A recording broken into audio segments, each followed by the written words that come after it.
In the property investment world, there is a fear of tenants, a fear about what they might do, because there's a lot of horror stories out there, anecdotal often, scare people into even starting to invest. Those are kind of extreme cases. In fact, the reality is very different and they are more the anomaly rather than the rule. I'm going to be talking about in this video the key steps that you need to undertake and the key pieces of legislation that you need to understand when you're setting up your buy-to-let. I will be covering the legal compliance, tenant referencing, the tenant onboarding process, the key question of should you buy property with a tenant in situ. All of these pieces of information are so important for you to understand so you don't get burned and you don't become a horror story. There are a number of pieces of legislation and compliance that you need to adhere to as a landlord. And this is why I would recommend using a letting agency, because they are the experts in this, ensuring that you're doing this properly and adhering to this legislation. So the first one is property safety. This is to ensure that the property is fit for habitation. It is free from hazards that can cause harm to tenants, such as mold and damp, ensuring that the structure is sound, that there's nothing that's going to cause harm to them, such as structural defects, falling tiles or walls that may fall down, and ensuring you're providing adequate heating and hot water. Next one is around gas safety and electrical safety, and obviously that is related to property safety as well. And these are certificates that you get, and the gas is called the CP12 and this one is called the EICR. This is 5 years, so you get a certificate every 5 years. This is every 1 year, and this is to ensure the electrics and the gas are safe and in good working order. Next piece of compliance is the Energy Performance Certificate. This is something that is a legal requirement to have on every property in the UK, whether you're selling a property or whether you're letting a property. And this is a rating system to measure the energy efficiency of a property, and your property must be a minimum of an E rating to be able to let it out. Next one is Tenancy Deposit Scheme. And this is a scheme which holds and protects your tenant's deposit. It gets registered within a government approved agency. And this is again a legal requirement to avoid issues with non-repayment of deposits and disputes around deposits as well. Next one is right to rent checks. And this is a set of checks that landlords need to do to ensure that the tenant has the right to live in the UK and to verify their immigration status. And a how to rent guide is the last piece of legislation you need to comply with. And this how to rent guide is something that you provide to tenants once they move into the property or before they move into the property. And it is the government's kind of handbook on renting and an explainer around that, and outlines their rights and responsibilities. As well as the compliance regarding getting the property set up and getting the tenant moved in, there's also compliance that you need to understand and stick to once they have moved in and whilst they live there. So number one point here is around repairs and maintenance. It is actually your legal obligation to provide a tenant with a safe and secure home, one that has hot water, a heating system that works, and this comes under the legislation of essentially fit for human habitation. It also includes the structural things, for example, repairing the roof and ensuring that doesn't leak, and those leaks will then lead on to causing damp. And there's been a lot of concern around damp and mold and the impact that that can have and the consequences that can have on tenants, and because there's been some recent cases of even people dying from a severe mold in a property. So the repairs and maintenance side is an important one that you need to ensure that you're keeping on top of.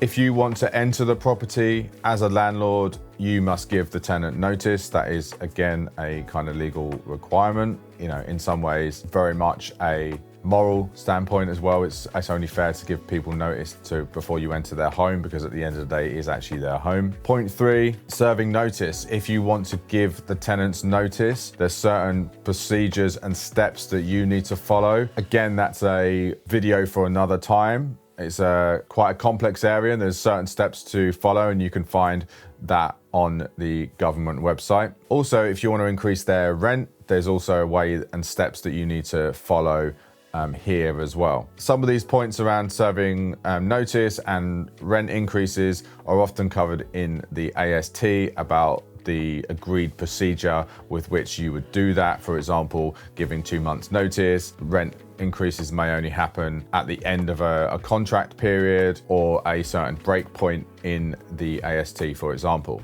And fourth point here around ongoing legislation is around evictions, and this is a very tightly controlled area of legislation regarding tenants. You have to follow certain steps in order to evict a tenant, and you have to serve a Section 21 notice, and if they don't leave within the agreed period in that notice, that's when the courts will get involved, and that's when the process will become a lot more drawn out and lengthy and potentially costly. Just as a note here, and as a circle back to the point about maintenance, if there has been maintenance that hasn't been done and repairs that have been requested by the tenant, that can often undermine a landlord's request to evict a tenant, and the court may throw it out because they feel that the tenant hasn't been treated fairly. So that's another reason, obviously alongside the moral obligation and the legislation, to actually ensure that you are keeping your property fit for habitation and to a good standard. So ensure that you get some expert support here, and this is something that your letting agent, if you're using one, can help you with. A really crucial step that I think is often overlooked and undervalued is around tenant referencing and the general kind of assessment stage of the process. For me, there's 2 stages here. One, there is the viewing stage and the general interaction with that tenant up until the point of selection. A bit like when you interview someone, every interaction should be used as a point of evaluation and judgment. So for example, when the tenant rings up or emails to request a viewing, how professional are they? How are they interacting with you? Because you really get a sense of someone in those simple interactions. And then once you're at the viewing, a good letting agent should be evaluating the tenant through asking questions, through conversational questions, essentially digging deeper to understand why that tenant is looking for a property. Do they have any ties to the area? What are their employment circumstances? What are their kind of goals for the next few years? Are they looking to stay in the area? Why are they in the area? Are they looking to, buy a house themselves in the future? Is anyone going to be living with them? And why is this assessment important even before the referencing has begun? Well, I'm saying this is essentially referencing before a selection has been made, essentially before you've chosen which tenant to go for. Because you're using this information that you're gathering, the data you're gathering through those interactions, through that conversation, to make an informed decision about which tenant would be a good fit for your property. And again, this really depends on what is it that you're looking for from the property. Are you wanting a long-term tenant?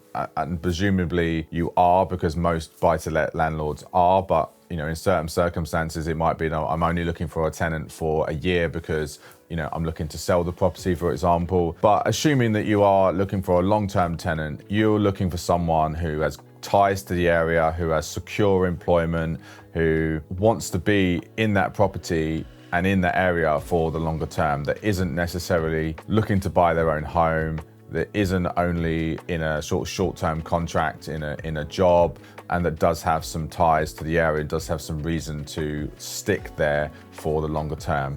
Because all of that means is that you get a tenant who will stay there for the long term, reduce your void periods, including giving you little trouble, and of course, ensuring that your rent is paid every month. Hi guys, if you're enjoying this video today, I'd please ask if you can subscribe to our channel. It really does help us, and I really appreciate all your support, so thanks in advance.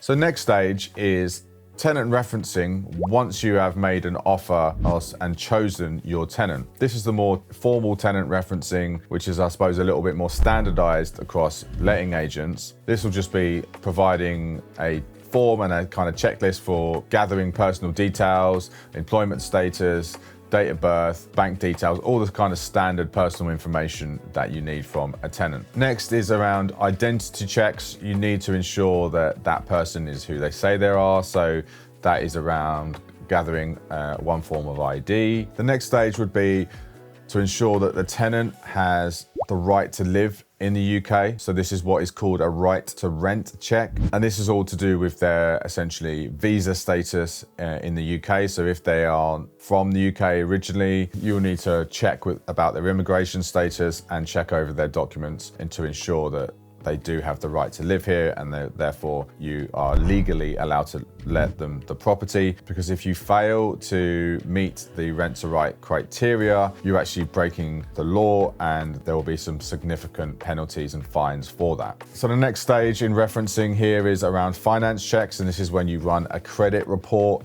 on the tenant to ensure that they're able to pay their rent going forward based on their history.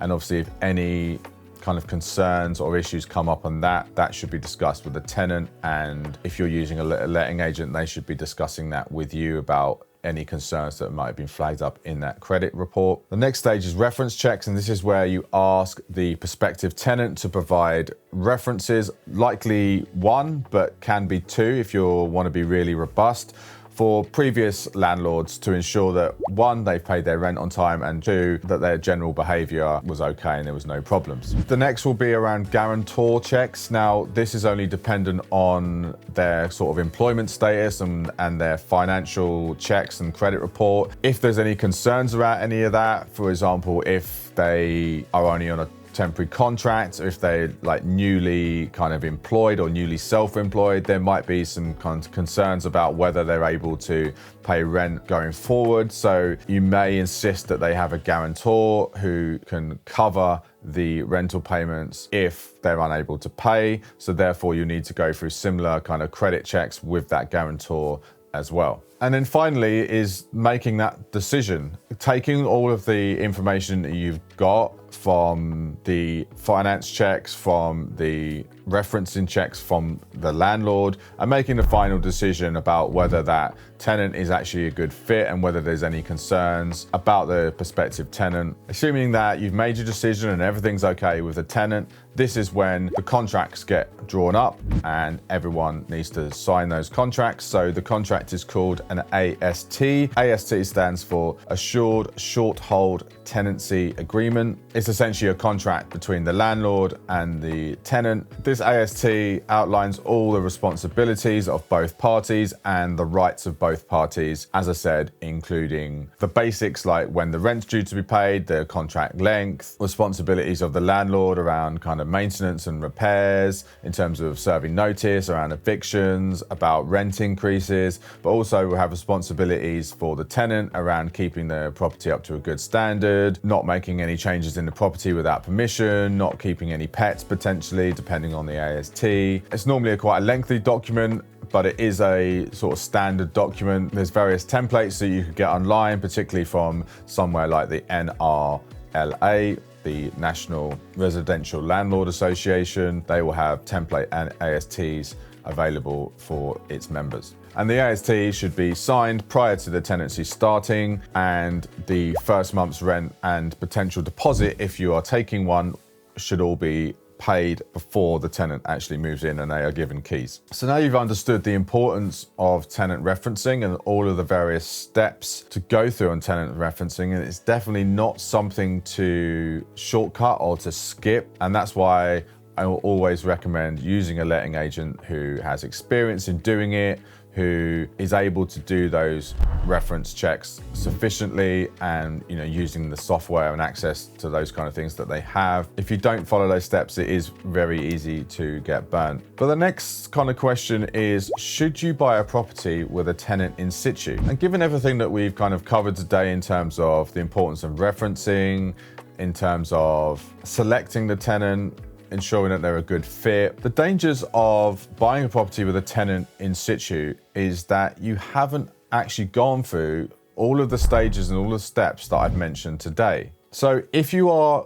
going to buy a property with a tenant in situ, you essentially need to do all of the steps and all of the referencing checks that I've mentioned before you decide whether to go ahead with that property and before completing. Because otherwise you're endangering yourself and you're putting yourself in a very tricky position that you're essentially buying a property with a tenant who you don't know who it is, who could potentially give you problems in the future, and you could easily get burnt. Because all you're doing, if you buy one without doing any checks and with one in situ, is that you're bypassing most of the things that we've talked about today. So you need to undertake the steps around these tenants. So you need to understand, who are they? What referencing has been carried out by the letting agent already, and request to see that. I would even go as far as looking to meet the tenant yourself, or get your letting agent to meet them as well and have a conversation with them and ask similar questions as you would do at a viewing, and how long they're there for. For example,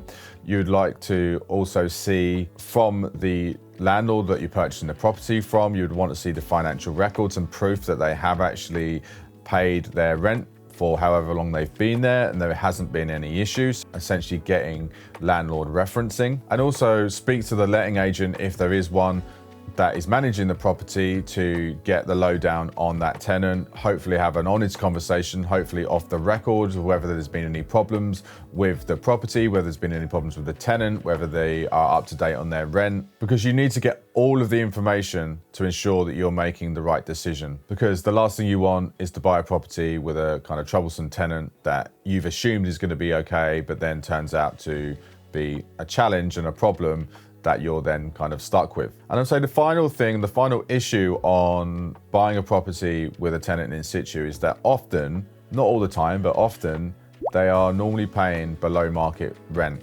And this is because they might have been there for a long time and the landlord might not have increased the rent very regularly, and therefore the property lags behind the rent. So that's another thing that you need to ascertain, is what rent are they paying and what rent is market value at that point in time. And then potentially have a conversation with them if there is a discrepancy, to see whether that is something they're able to pay, the higher rent. And then you have to make a decision about what to do based on their response and based on how good that deal is. So these are important steps to follow if you are buying a property or looking at a property with a tenant in situ. It is super important to follow these steps in order not to get burnt and land yourself in lots of trouble. So as you can see, there is a lot to managing tenants, and there is a lot to the legislation around looking after them and ensuring that you are meeting legal requirements. And that is why I don't actually recommend